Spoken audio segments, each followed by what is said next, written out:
Dear friends, this is Season 5, Episode 11 of the Wendy Love Edge Show, sponsored by Caris Healthcare and the Relevant app.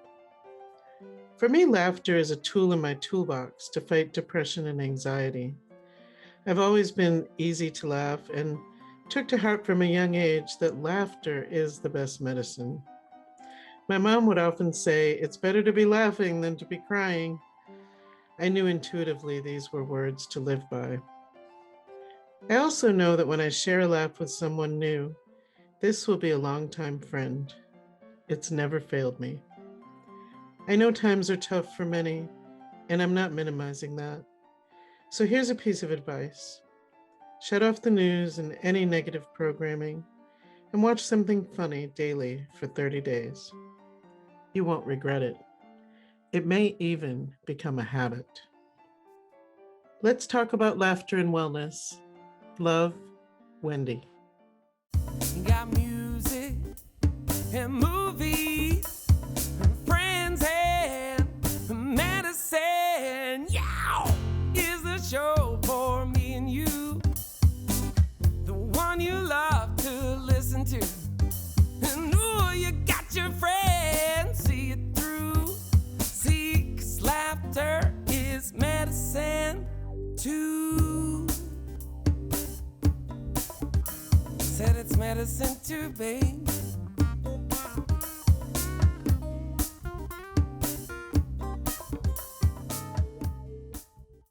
The Osho Zen Tarot card of the week is Intensity. And when I looked at this card, I thought, this is perfect. You know, a lot of people have been really intense, under a lot of pressure, prolonged stress. And I think this is a reminder to look for some humor, keep the humor going, find something to laugh about on a regular basis, and maybe not be so intense all the time. A little levity can really help a lot. Also, the color on this card is absolutely beautiful. And I think it's a reminder that the range of what people find funny or not funny is pretty wide. And just to keep that in mind. All right, well, let's get started.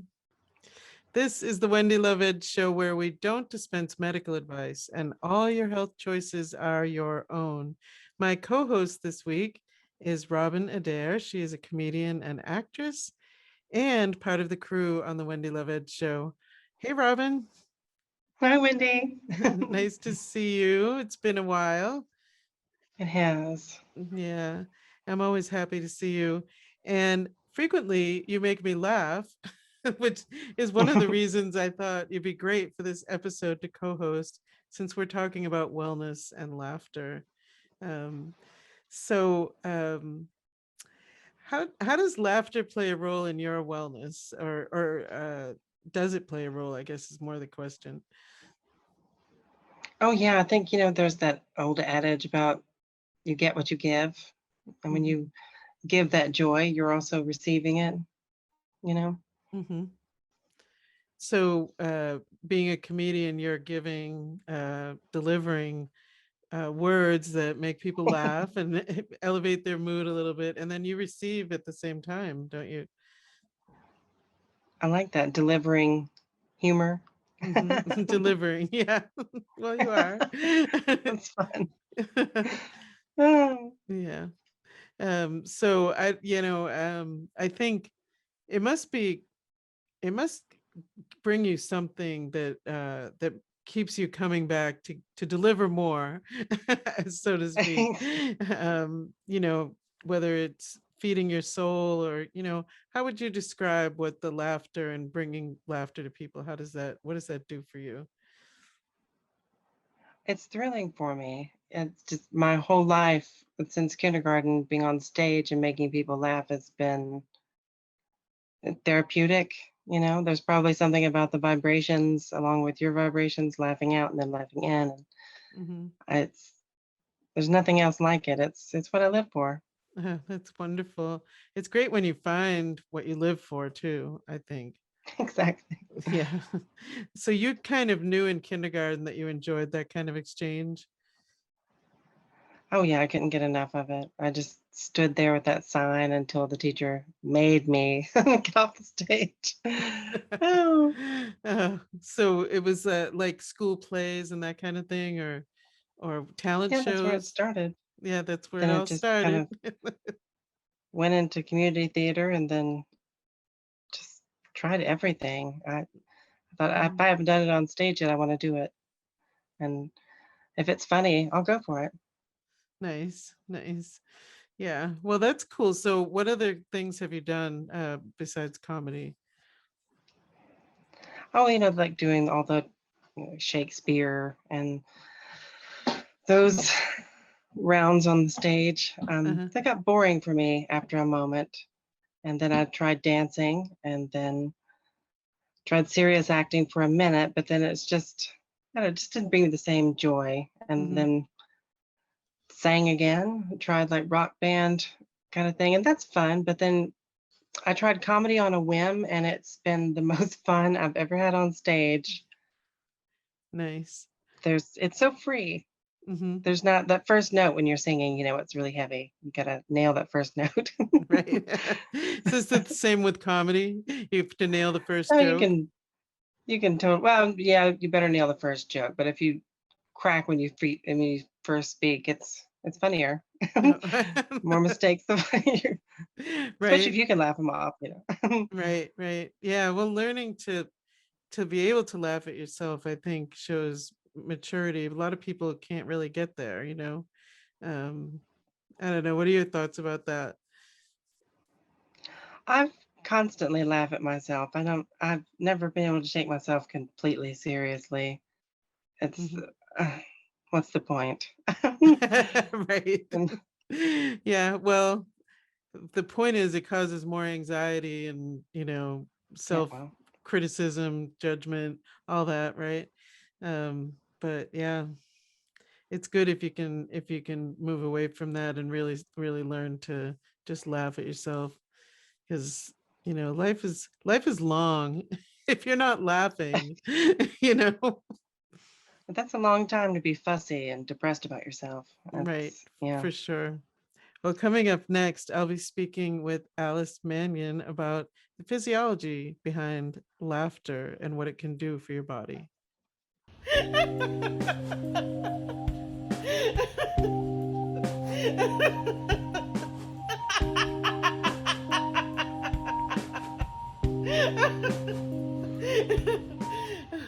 Joining me now is Alice Mangan, RN. She is the owner and proprietor of Alice CBD. Welcome back to the show, Alice. Hi, thanks for having me back again. Yes, it's so great to see you. And today is such a great subject. We're talking about laughter and wellness. So I wanted to get your take as a nurse, some of the physiological things that happen when we laugh. So maybe you can give us some insight about that. Sure.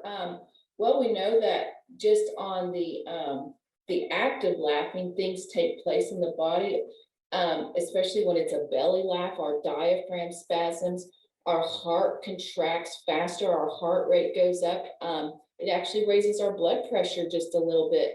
And that kind of rise and fall is something that they see is great for heart health. They talk about intermittent exercise and those kind of things. We get the same benefits out of laughter. I'll share a little bit more on some fun facts on laughter if you like. Oh, How yes, please. how many times a day do you think we laugh?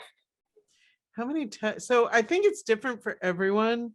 So you were on one end of the spectrum, not easy to laugh. People will tell you that are close to me that I am easy to get to laugh.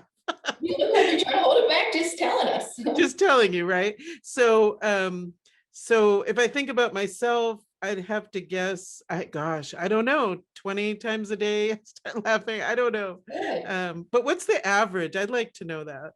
So they say the average is, around 17 times a day or Okay. a range of 15 to 30 times a day for adults, for people and adults.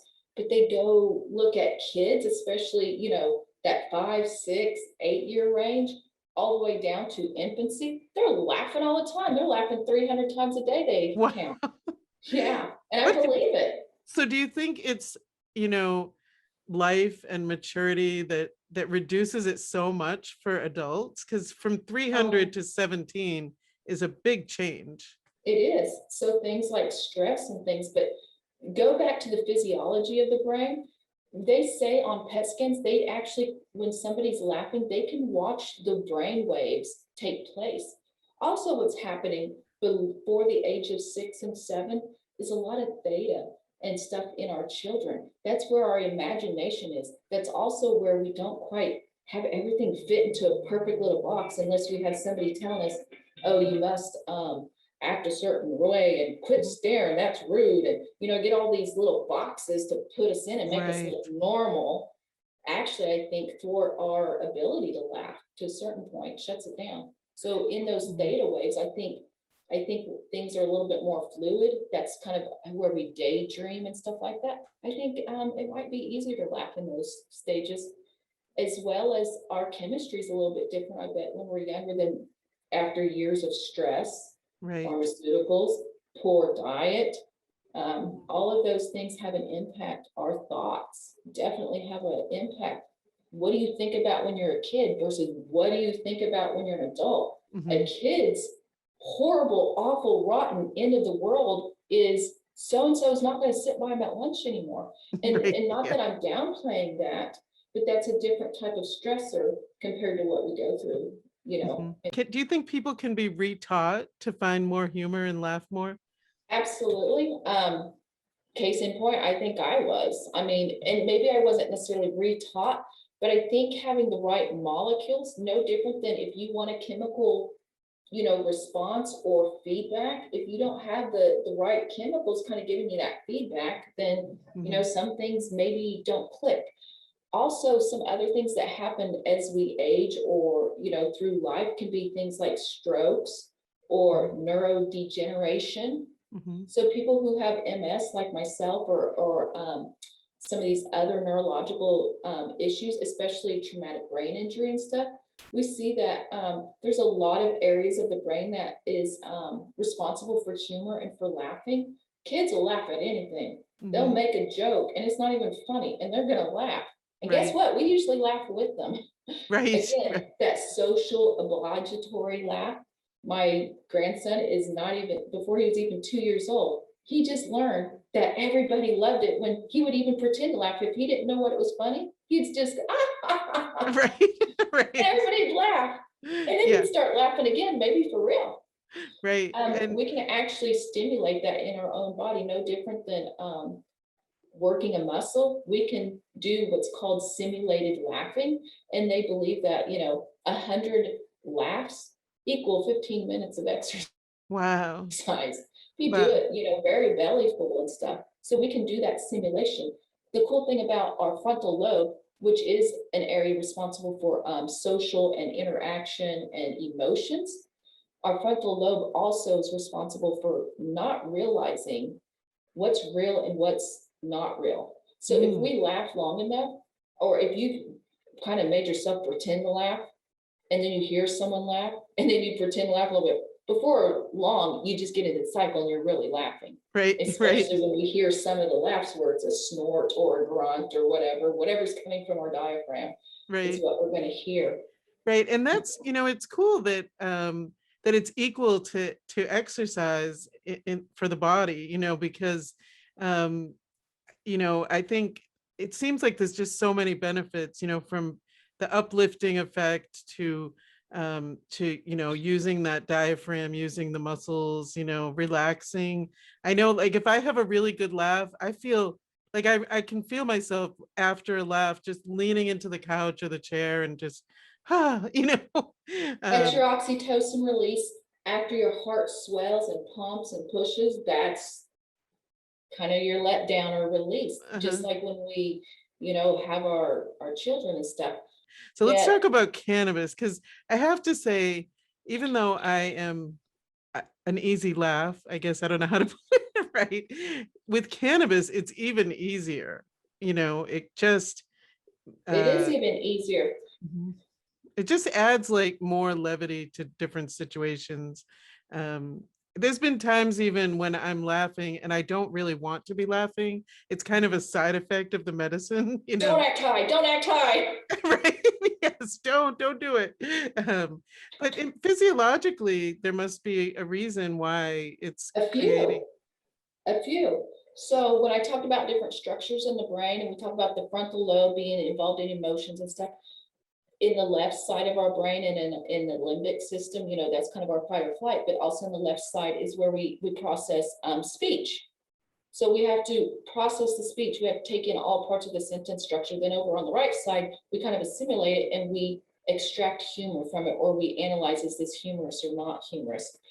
Besides the structures that are these large regions of the brain, we know that we get all the way down to receptors and molecules. And so some of those receptors, you know, in the brain and some of those molecules, you know, serotonin is a big one. We have been prescribed way too long a lot of our SSRIs that sometimes we get good effects from, and some, well, mostly we're not. That's why we have a sad epidemic, and I'll get into that. But some of the structures in the brain is like our CB1 and CB2 receptors. CB1 is something that our body makes a molecule that binds with it, and that ligand or that binding molecule is a neurotransmitter called anandamide. The word ananda means bliss. So when we laugh, we talk about joy and bliss. Hello, there may have been a reason why I couldn't laugh legitimately for a lot of years, or even feel pleasure or a feedback from it. No different than if my thyroid's being told to pump out thyroid hormone, but it can't work and it doesn't pump out that hormone and that hormone's not there. I'm not. There's been a lot of talk lately about toxic positivity. You know, when I say change your mind to the positive, I frequently what I'm getting back is, well, but it can be toxic, right? And I understand where people are coming from, because there have been times when something very real is happening, and if someone says, you know, just be positive, I feel that in my gut. I feel like, wait a minute, you're denying my feelings. Like, I'm not saying that I want to live in a negative world in my head, but right now we've got a problem, you know. And so, you know, where do you kind of draw that line, you know, because we have a range of emotions, but we don't, I don't know, maybe it's just not living in those spaces that are more negative. I mean, what do you think? I think you're preaching to me.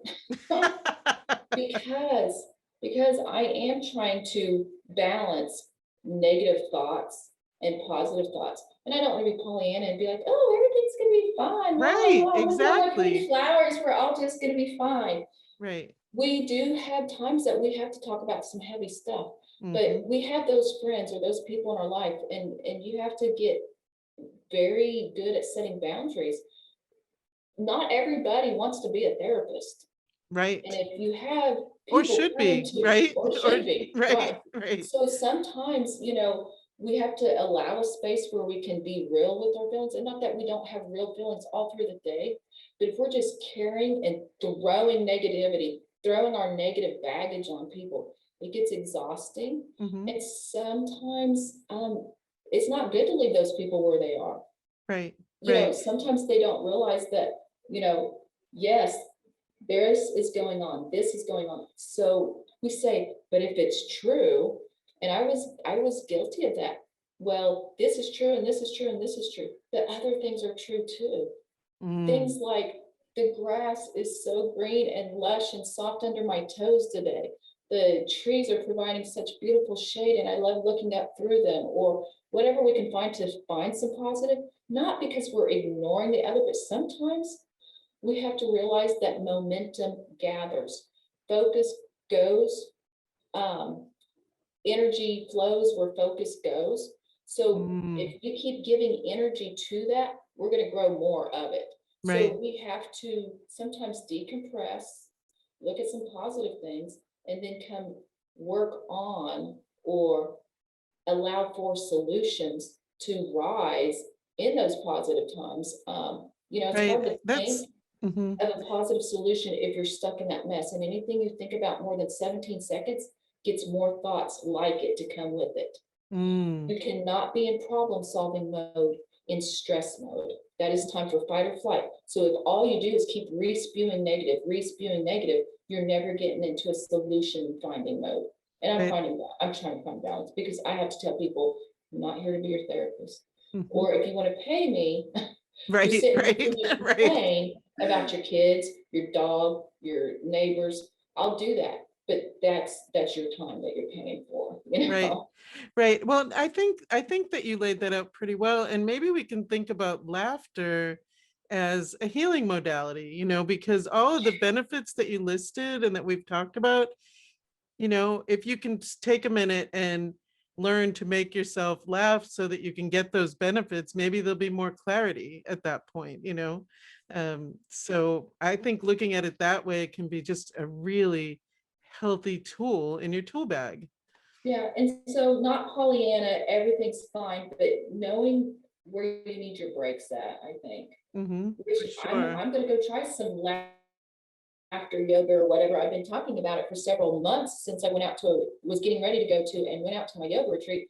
I said, I want to learn about this next thing, because laughter has been a hard thing for me. Also, sometimes I've laughed in inappropriate times. I don't have the PSA thing that some people with MS or strokes have, but there was times that I wondered, and then other times that I had very flat affect. I couldn't laugh at anything. I couldn't even hardly smile at some things that should be bringing me joy. Those were very depressing times. And now with COVID isolating, they say that you are 30 times more likely to laugh in a group than you are alone. Look what we've been doing for the last year and a half. Add to it that people came into COVID with already mental health issues, or already stressed families, already stressed whatever. So this just kind of added to it. So there is something about this SAD epidemic, and I talk about SAD, SAAD, and it's another nursing venture that I'm going to go on after I do some healing treatments myself. I started out as a cannabis nurse, and now I'm exploring doing some psychedelic nursings, and I'm working with a doctor that I've already done my first dose of a substance called ketamine. It's already FDA approved, and it was beautiful, and it was light. And here's the cool thing, 24 hours later was when I think I saw the most. Now, my session was very revealing, but 24 hours later is when your dendrocytes go from like 3 or 5 to 15. And that's when I started thinking about, I had this and this going on, and this going on, and this going on, all of this going at me. That's where I could sit and tell every single person I see for the next week, everything that's horrible, that's gone on in my past, that's going on right now, that is because of this or because of that. Or at 24-hour mark, that veil just lifted and said, you know what? This is where you get your rest, and this is where you start getting different answers, because the brain that created this is not the brain that can get you out of this. We need a time to create.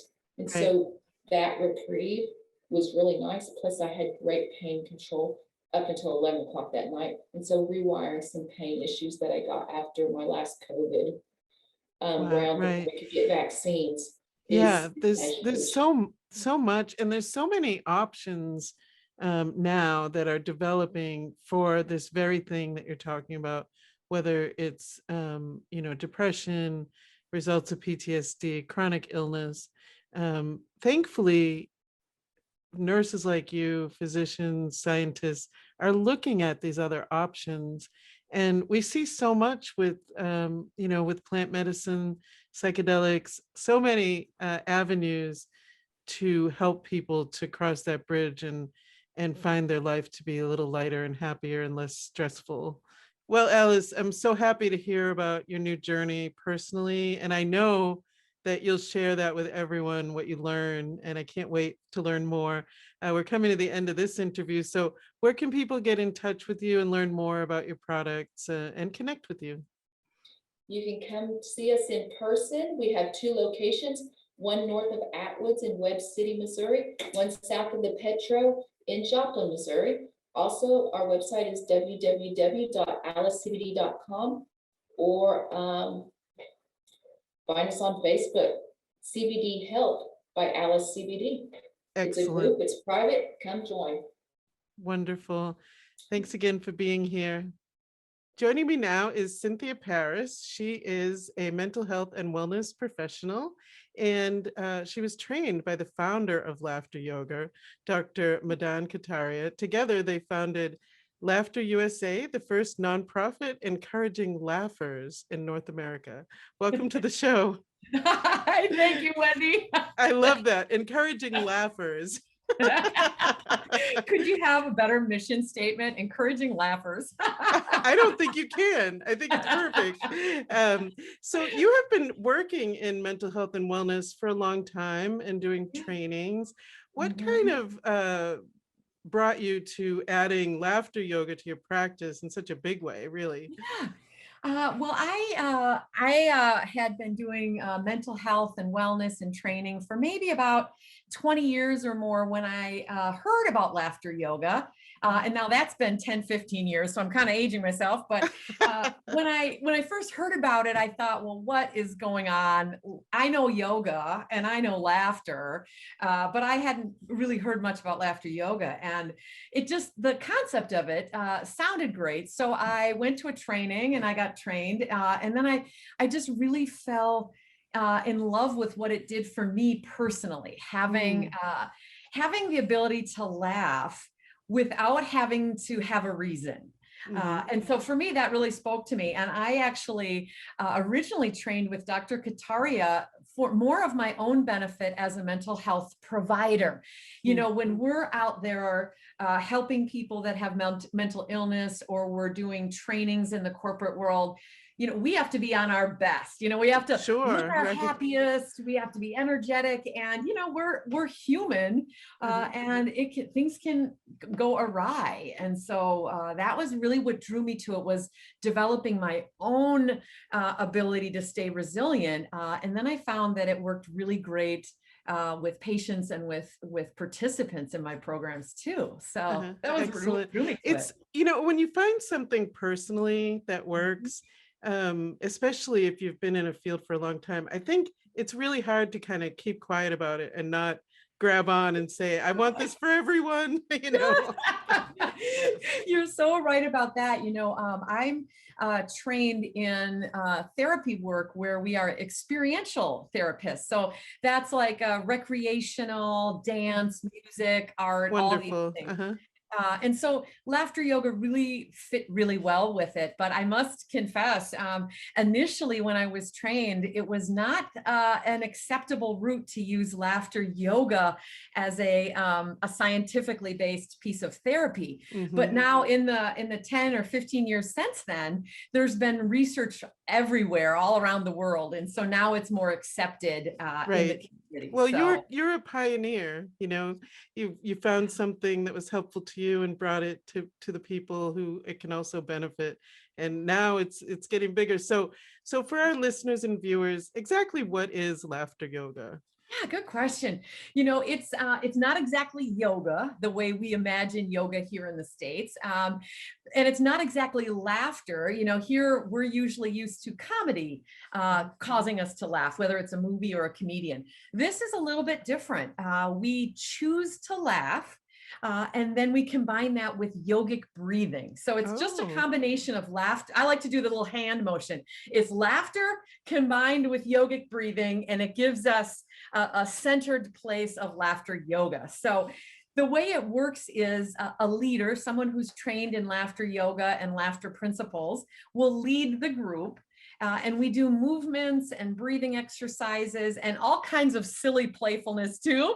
And then you just follow along. So it's very easy. Anyone can do it. You can do it by yourself once you've got the idea, or you can do it in a group. It's very easy.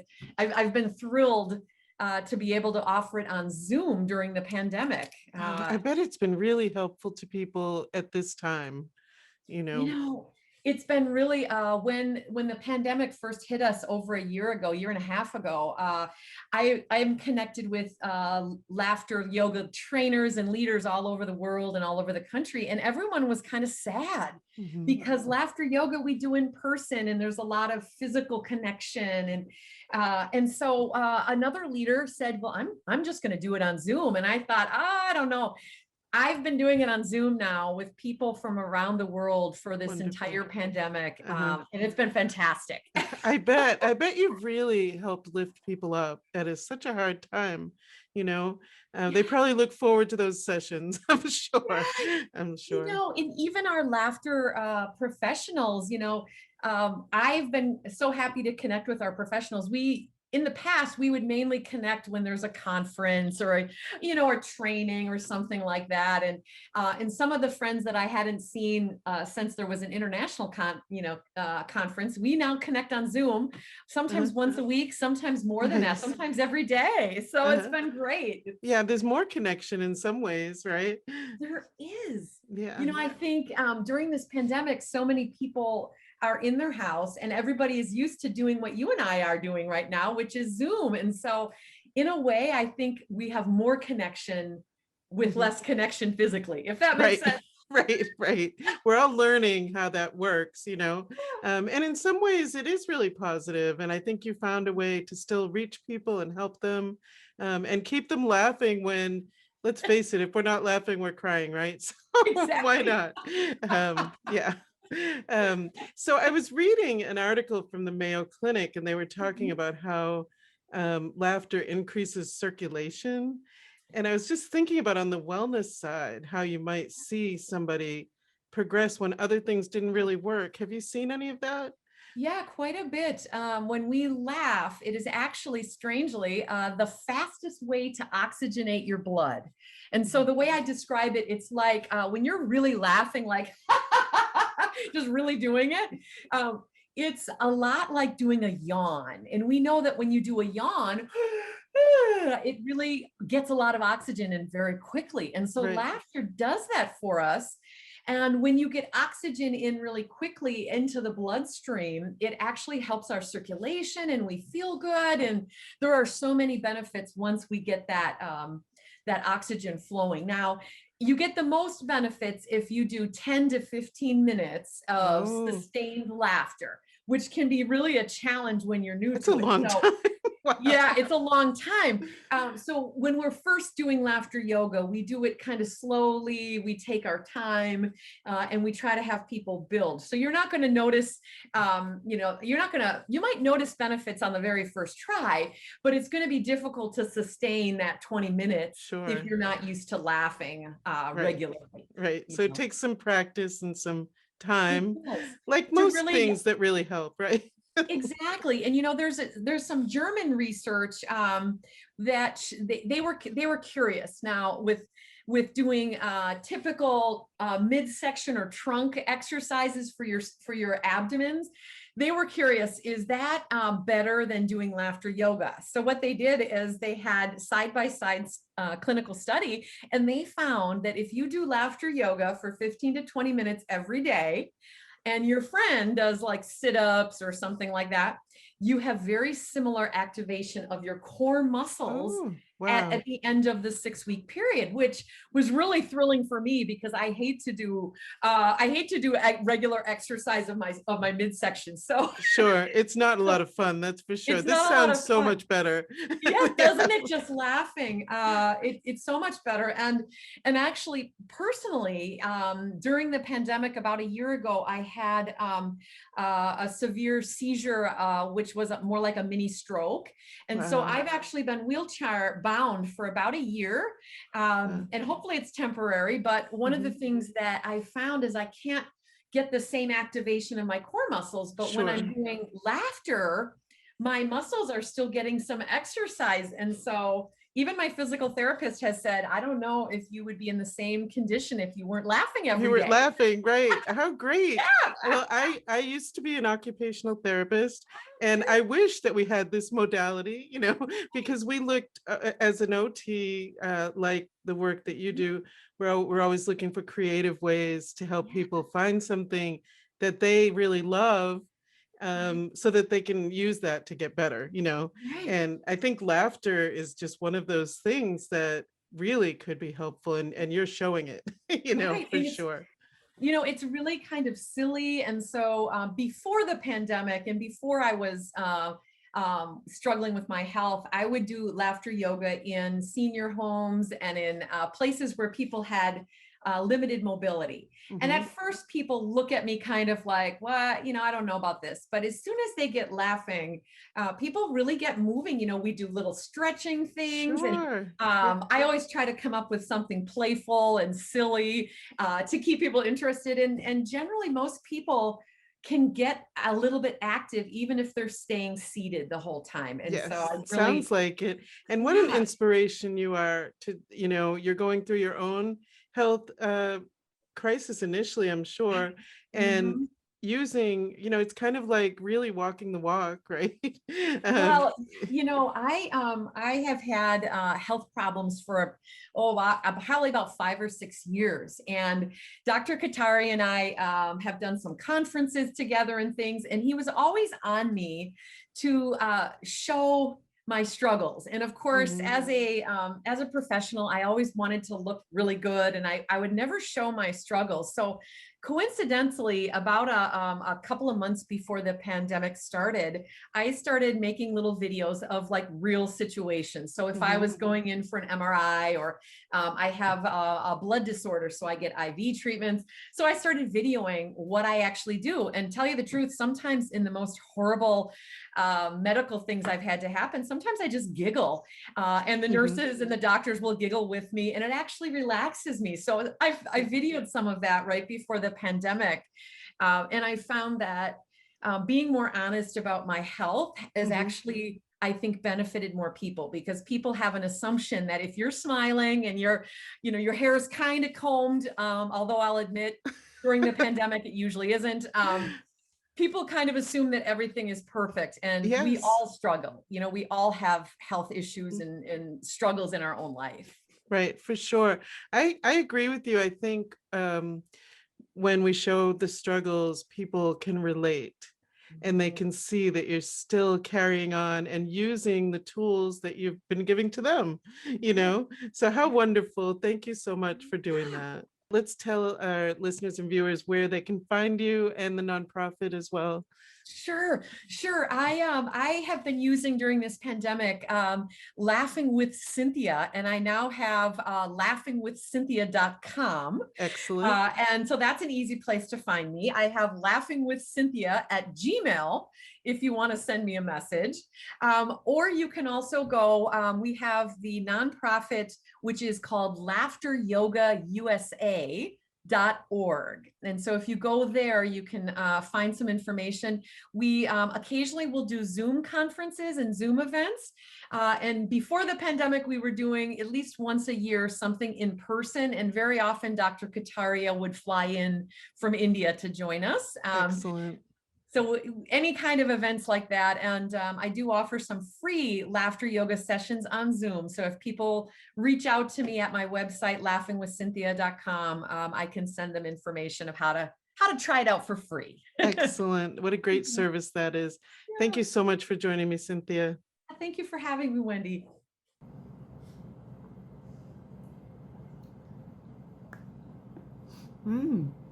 Miss Teddy here with your Food is Medicine Minute.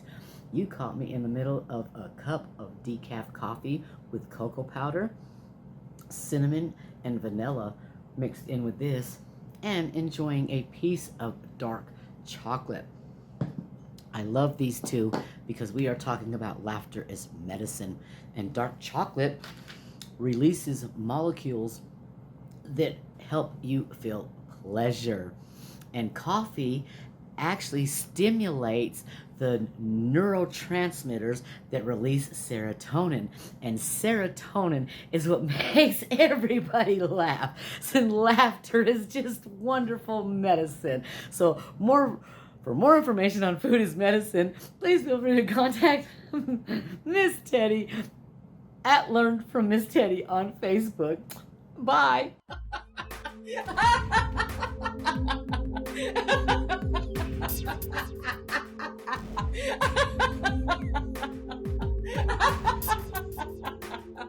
Well, what have you been up to lately? Writing. Mostly getting this script ready for you and me to Oh, right. tackle and stuff. Your part Uh-huh. got bigger. I couldn't help it. And uh, I, I don't know. I did read or watch in a YouTube video that the Titanic wasn't actually the Titanic. It was a big insurance scam, and it was actually the Olympia that had been damaged prior to that voyage. And Really? that's why the iceberg took it down. It's like the world's longest insurance scam ever. I'm so Wow. fascinated by it. I'm obsessed because now it's not the Titanic. The Titanic is still, well, wherever the Olympia went to was the Titanic actually. So fun fact for the Interesting. day. So I'm always fascinated by people like coming upon these stories. Like, how do you get on YouTube to this story? Like, what brought you there? That's what I want to know. I wish I could say, those rabbit holes, you just start clicking on links and then before you know it, you're so deep and you don't know how you got there. And then I went from the Titanic and stuff to sinkholes in Florida. Oh, okay. I maybe can see a connection how you got from one to the other. Just disaster after another. You went down the disaster rabbit hole, basically. I did. I couldn't help it. Well, I want to go back to your screenplay because you're talking about doing a lot of writing recently. And I know it's been kind of a work in progress. When did you start working on that? 5 years ago. Oh, okay. It started out as like a very small concept that I would do like very singularly filmed, like just me most of the time. But then I got bored with that idea and it kept growing. And then every time I would get a crew together to get ready and I'd have all these ideas coalescing and then everybody would quit or something No. else would happen. Uh-huh. And it just kind of got to sit there and marinate. And then I feel like it's finally gotten to where it really needs to be. I've fleshed it out a lot and gotten it to where I think it's going to be like every episode is basically a cliffhanger. Oh, And wow. that seems to be what everybody likes and stuff. And it's really intense. Like I want it to be the most gripping show on public access TV. Excellent. It's good to have goals. I like it. And it sounds like it's just kind of evolving, and sometimes things have to marinate like that, percolate, till you get where you really can feel it, like, okay, now I'm there. That's kind of how I feel when I'm doing a painting or creating something. Like, I don't know. Do you know what I mean? Yeah. Yeah.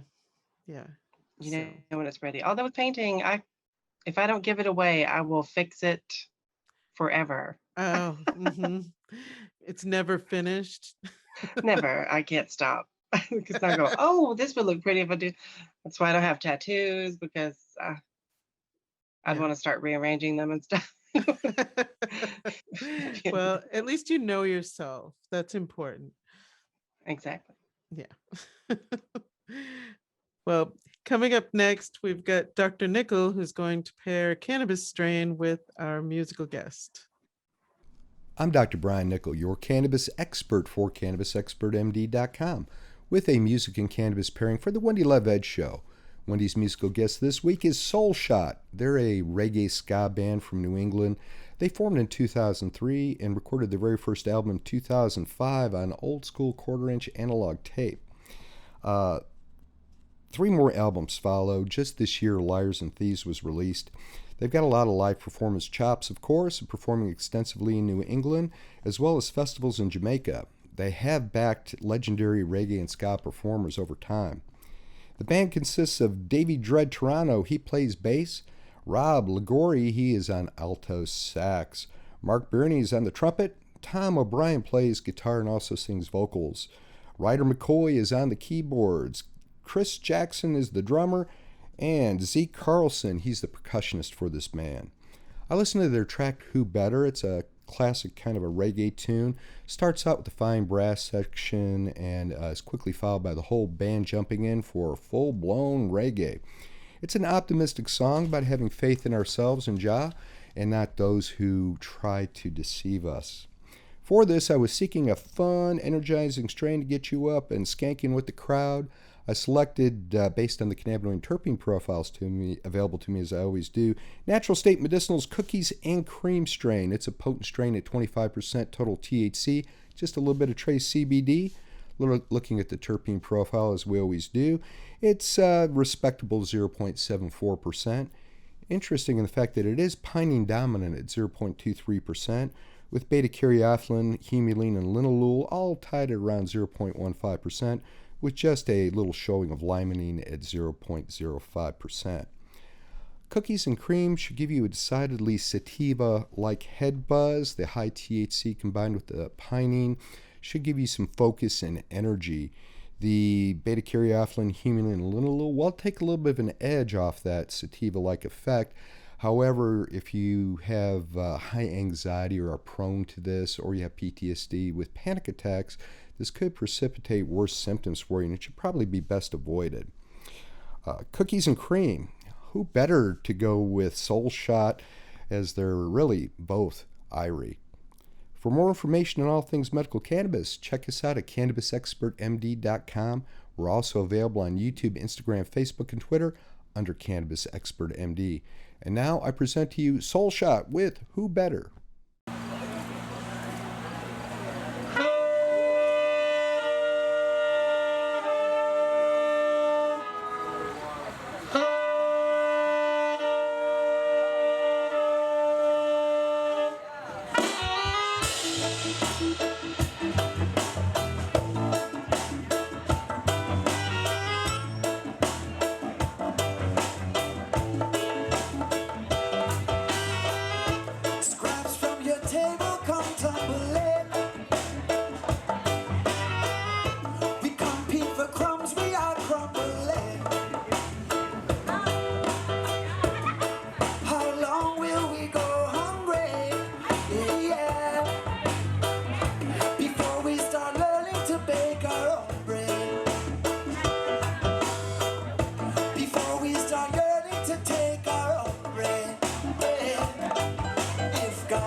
Thank you very much.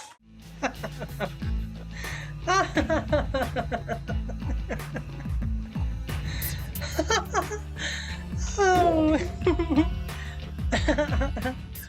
Hey everybody, it's Chelsea and Chris from Canacook. Hey, and we're here with a quick video for the Wendy Love Edge Show.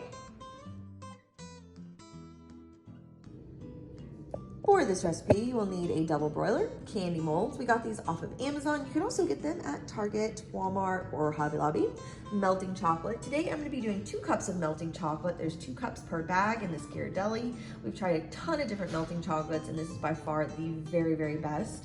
You can also do 4 cups, which is 2 bags, and then candy butter. We're going to use 1/3 cup of candy butter. That's all you need to make infused chocolates.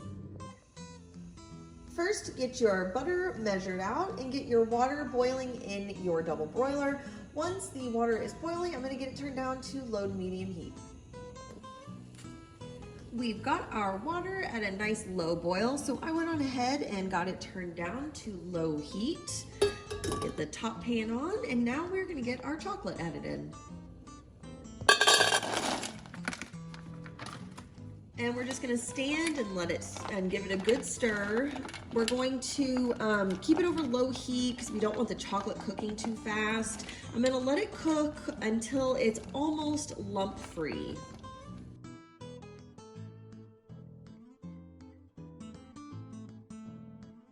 The chocolate is mostly melted. There's just a little bit of lumps left in there, and that's just fine. So now we are gonna get our can of butter added in. If I can get it out. Here we go. We're just going to mix until the can of butter is totally melted.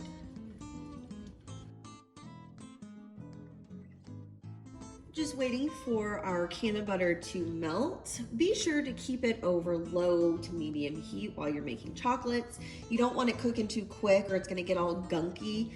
So I like to cook it over low heat, low and slow. This is usually what I keep the water at, boiling wise. It's just a little bit of a simmer, but it's just enough to melt the chocolate perfectly. On my stove, it's at a 2 or a 3. It may be a little bit different on yours. Our stove just cooks at a really high temperature. This is just about done. The chocolate starts to get nice and runny, and it looks like all the can of butter is melted up really nice. So I'm gonna let it cook for about another 30 seconds. The total cook time on this so far has been 2 minutes.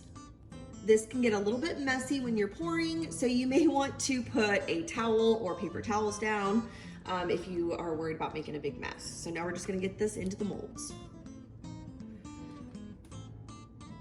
And what I do is I just pour like this,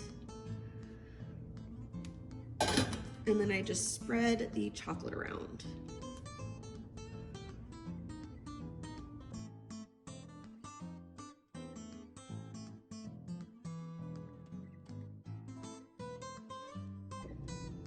We've got the chocolate in the molds, so now I'm going to stick this in the refrigerator to let the chocolate get hardened up. The chocolates got hardened up, and now we just pop them out, and you got yourself some easy cannabis chocolates. Yum! I'm Ziva, and this is the Women's Mysteries Minute. Did you know there's a goddess of laughter? Balbo, from Greek myth, was fun-loving, bawdy, sexually liberated, and very wise. But she was also crucial to the fertility of the land in ancient Greece. Her most famous story involves 2 other goddesses, Demeter, the goddess of grain, and her daughter Persephone, the goddess of springtime. So Hades, the god of the underworld, decides to abduct Persephone to be his bride, and Demeter is enraged and thrown into a deep depression. So winter falls over the land, the crops die. Balbo comes to the rescue by starting to tease Demeter, telling her raunchy jokes, doing a body dance, and flipping her skirts up. Demeter smiles and then laughs, and then, pulling out of her depression, goes to Zeus, rallies the gods, and frees her daughter Persephone to return. And, of course, fertility and springtime also returns to the earth. Laughter is true medicine. Until next week, enjoy the mystery. Well, it's been a great show. I've enjoyed chatting with you a little bit, Robyn, catching up. Likewise. So do you have any final thoughts about laughter and wellness? Oh yeah, that laughter is the best medicine thing. When I had a very, very slight heart attack due to stress, the ER doctor told me I needed to choose one. I could choose to harbor that stress and indulge it, or I could choose joy. And that was also a really key factor in me getting on stage to do comedy, because where else? I don't find as much joy anywhere else in life as I do on stage, bringing other people joy. And I don't know. I think it would do harm for people that feel that need to bring joy like that to be locked behind a desk, not bringing joy and just working throughout. And you're a joyful person yourself, Wendy. You bring so much joy to people. Oh, thank you. I learned a long time ago that, you know, if you're not laughing, you'll be crying. So you might as well try to find something funny in life, and look at even mistakes, you know, with through the lens of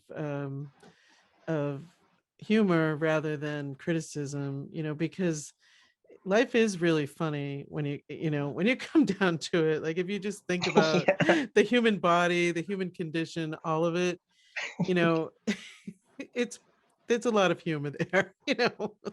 Yeah. Yeah, so I think it is a choice to some degree to try to live, you know, more joyfully, and try to look at things, you know, from with the humorous eye. Agreed. So we are still here with the Wendy Love Edge Show, partly due to our sponsors. So I'm going to list them now.